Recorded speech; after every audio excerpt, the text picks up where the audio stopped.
Hi, I'm Scott Reiland. I'm 44 years old, and this is the story of my first marathon.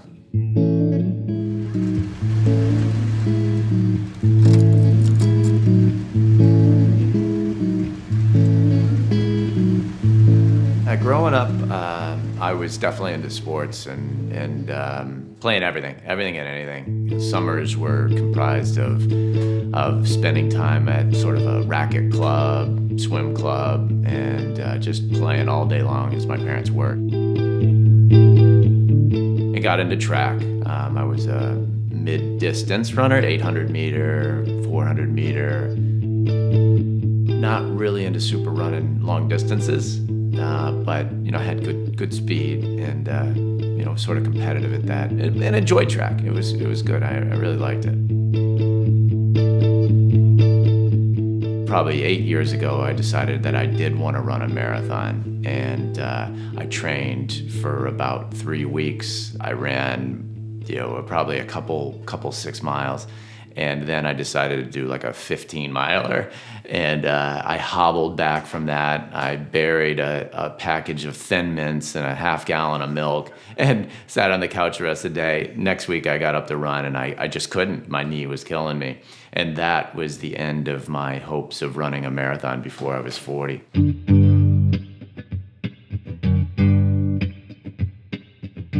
My son's now a runner in middle school. Seeing him run got me sort of interested in running again. My buddy Nick's backyard, he sort of, kind of cornered me on it one day and said, what are you gonna do one? So I said, yeah, I'll do it. It's only $26.20. I'll sign up if I bag out of it. Oh well. I chose the first marathon training program, and it's put out by the Furman Institute, and you can find it easily online. It's a 18-week program. I was actually surprised that it wasn't running. I mean, obviously there's a lot of running involved, but for someone like me, I think that it worked out well because I didn't have a huge base of running behind me. I was really starting from scratch. So the program is so you're 1 day cross training, 1 day run, 1 day cross training, 1 day running, and then you have 1 day off during the week.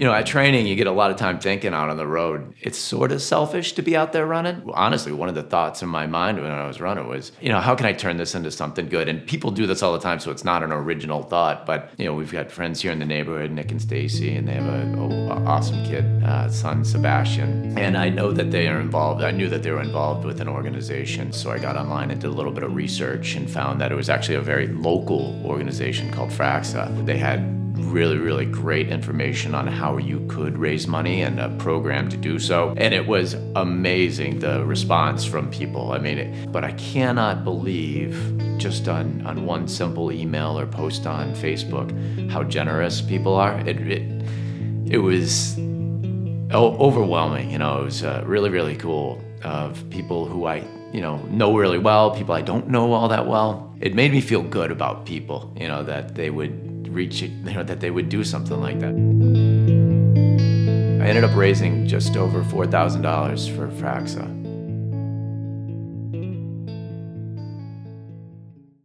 During training, I actually felt very confident. I felt really good. I always have questions in your head as you're training. Am I doing this right? Am I going about it right? But I was really happy with the pace I was running at and feeling comfortable at some of the paces I was running at. Yep, I got I think I made a big checklist and I checked it all off. Checking it twice. Just now it's gonna be down to the running, right? 2 or 3 days beforehand, I started thinking about nutrition, which I probably should have been thinking about nutrition way before this. I read a lot. I read too much for sure. And I totally changed what I had been doing before my long runs. And I think it hurt me in the marathon that I read an article that I should eat, and I got to find this author's name because I'm holding a little bit of a grudge on this guy. But I read that I should just eat a baked potato the night before. And I did. And I was riding to the marathon in the morning with my friend Greg. And he was like, so what'd you do last night? How's it going? And I said, what'd you eat? And I said, oh, I had a baked potato. And I could feel him sort of like look at me like, what do you mean you just had a baked potato? And that wasn't the way that I had been training. And it was sort of foolish to go off of my regiment, I guess. I don't have an overly sensitive stomach, so I don't know why just eating a baked potato made sense for me. So I overthought that, but that was sort of just nerves, I guess, doing something that I shouldn't have been doing because I got really, really nervous about making sure that I did everything the way that it's supposed to be done or the way people do it. And, yeah, I kind of failed on that part. Set, go, you are going on, go, my friends.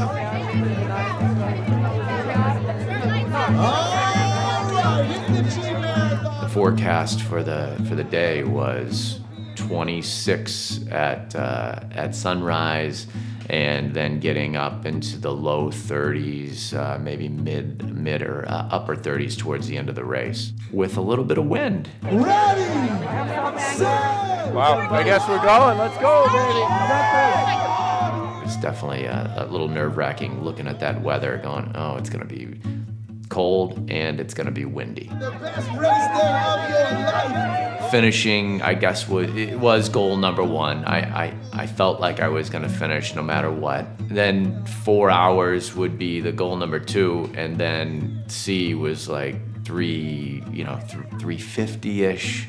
I felt through my training and the pace I had been running at that I felt that that C goal was actually reachable.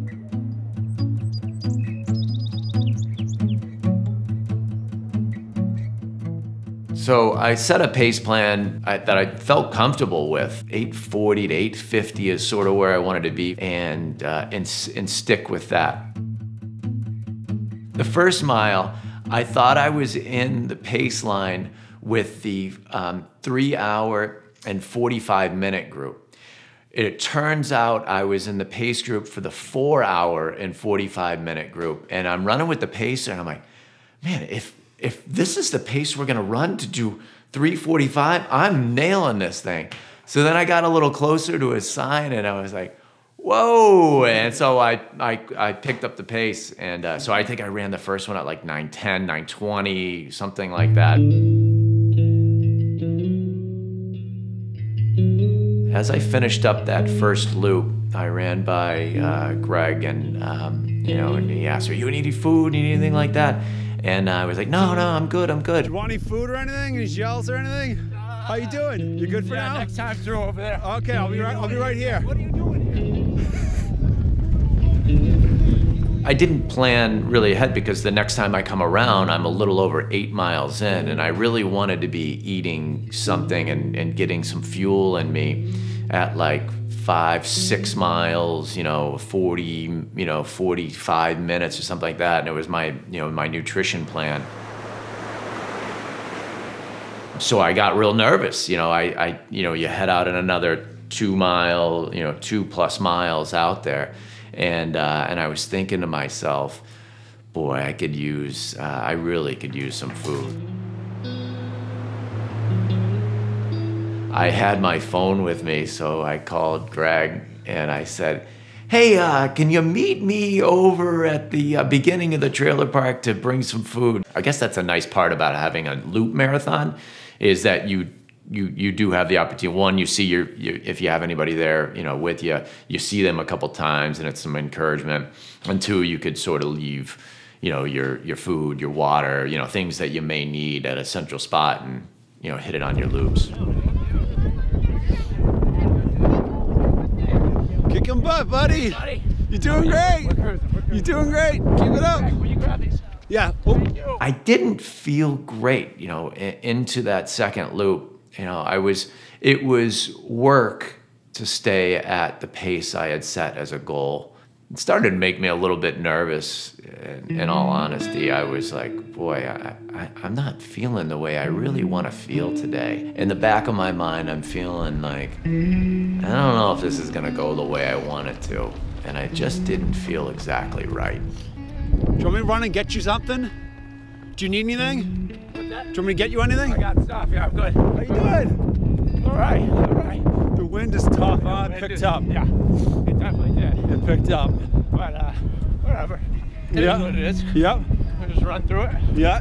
You looking good? By the time that third loop, so now we're just about, what, 12 miles in, something like that, the headwind became really, really noticeable. Right here, running for fragile match. You own this thing. Hands up, my brother. Come on. This is your race. Like I was just ahead of the 3:55 pace group. And Greg said, hey, look, you're right ahead of these guys. You're leading the pace group. You're leading the pace group. You got a whole, I don't know, there's a whole pace group right behind you. What do you got? The 355? Yeah, 355. And I'm like, great, yeah. And as we continued on that next, this third loop, so into 12, 14 miles, that group just kept going. I knew in my mind, like, if I try to stay with them, I'm probably not gonna finish. I was getting a little bit freaked out about being able to continue with that pace. So I knew then at that point after the third loop, my goals changed.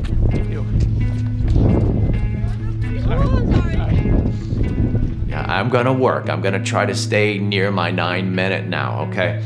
Readjust, 9 minutes, that's fine. That was the mindset, is 9 minutes is okay. 9 minutes is okay. I think one thing that's really helpful when you're running in a race, everybody is, you've got people who look real steady, and they're just, humming along. Then you kind of, you see this person who sort of looks like you feel. What's up, brother? Go, brother. Good. You doing good? Breakdown happening. Yeah. Kill start. Keep plugging. You got any You look food? good. You got any food? Nope. Want some? I'm good. I'm a glutton for punishment. And there was a guy who, a couple of times, like I went ahead and then he caught back up and then we talked and, I could tell he was struggling. He could tell I was struggling, and we just kept encouraging each other. It's not all about the people who are going to finish, low threes or sub 3. There are people running a marathon, or that marathon, same marathon you are, who are gonna finish an hour and a half before you are, and there's people who are gonna finish an hour and a half after you finish. And you're all out there doing the same distance, and encouraging each other, and people passing you saying, good job, you're doing you're doing great, and then trying to return that favor to somebody you're going by when you see somebody starting to walk or starting to feel uncomfortable and you can tell they're really, really hurting. It's a great experience, it really is.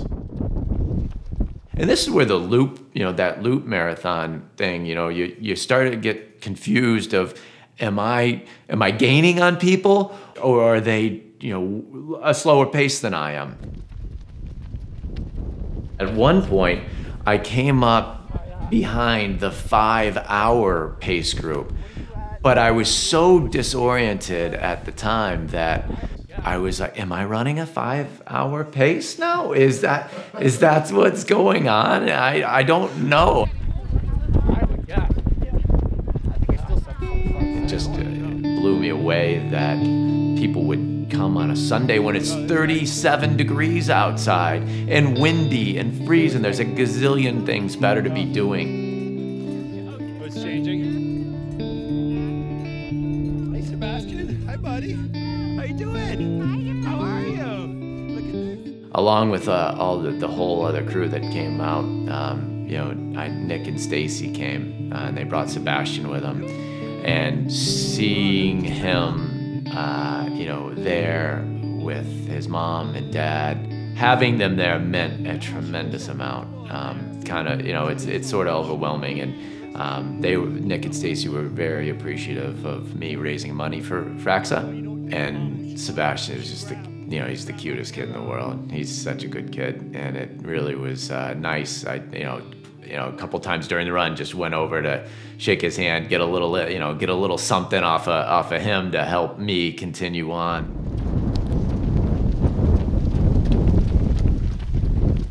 My legs are getting pretty heavy through that stretch, and you know, and there, just up near the finish line, is my mom and my dad, and there's Stephanie, my wife, with the dog and the kids and the signs, and I'm hurting, and I'm just trying to keep a smile on my face and keep a good pace going. So we're gonna do that. There was a piece of pavement, a little place where pavement had kind of washed out, and there was probably an 1.5 inch little lip on the drive and on the road, and I just caught my left foot perfectly on that lip, and I went down. Boom. Oh, here it comes. Guys,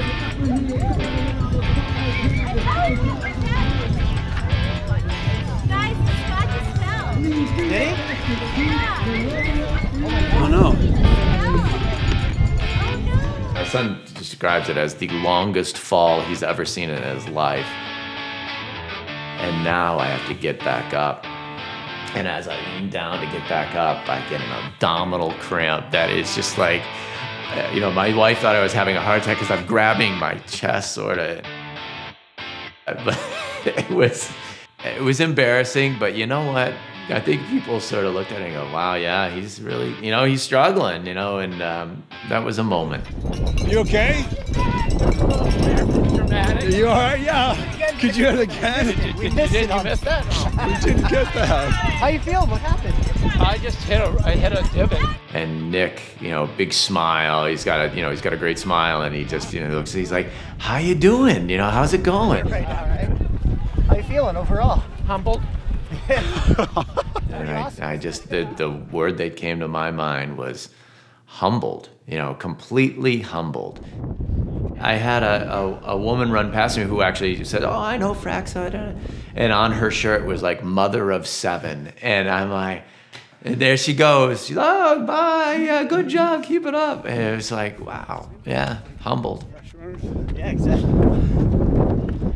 I really felt that I could run a marathon, sort of like I could just run a marathon. And here I am now. I've trained for a marathon 18 weeks, which is not an eternity, but I really trained. I did, you know, all this stuff. And here I am at 22 miles, and I'm done. You know, I'm really done. Cornbread balls with the tip and vinegar. Down the stretch, physically, my legs were rock. You know, they were rocks. Really, they really were tight. And I don't want to scare any first-time marathon. Anybody who's thinking about doing a first-time marathon, but. One, it's a combination, I think, of first time being past that distance of 20 miles. Two, I didn't really have the right nutrition the night before, and I think people were force feeding me as I was running, in that last loop. But I'd love to see as you see me, running this last 22, 3, 4, 5, what I actually look like, because it felt like it was very slow. I'm sure it was very slow, and the Strava tells me that it was very slow. I'm interested to see if the look of death was upon me or if I was functioning. So as you're probably viewing this right now, you got probably a little bit of death going on.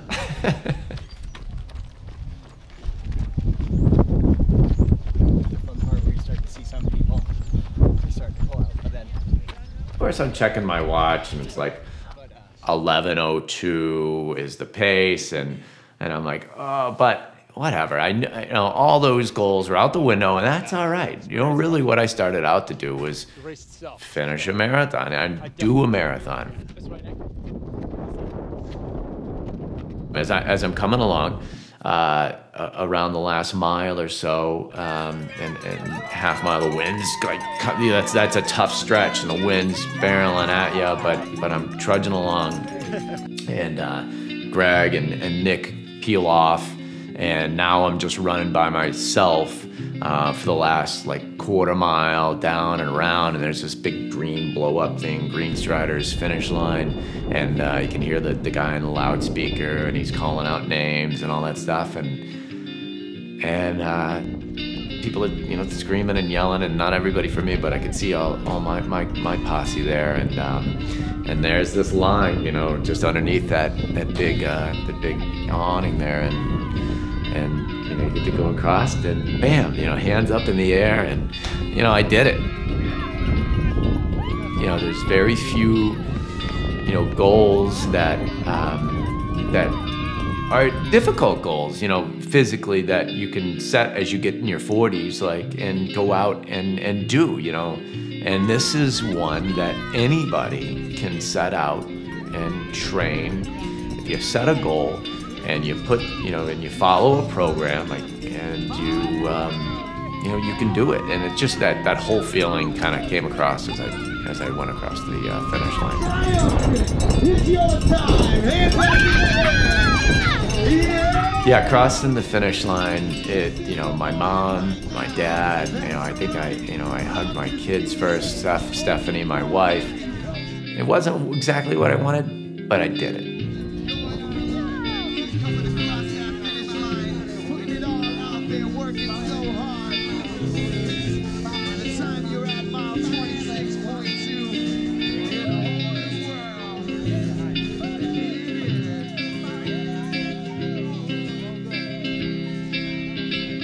Will I run another marathon?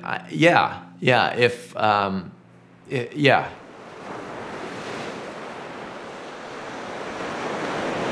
Thanks, Steph, for like training and letting me train and that type of stuff. Yeah, that's something I definitely wanted to get in there and let her know that I appreciate it. Thanks for letting me do that.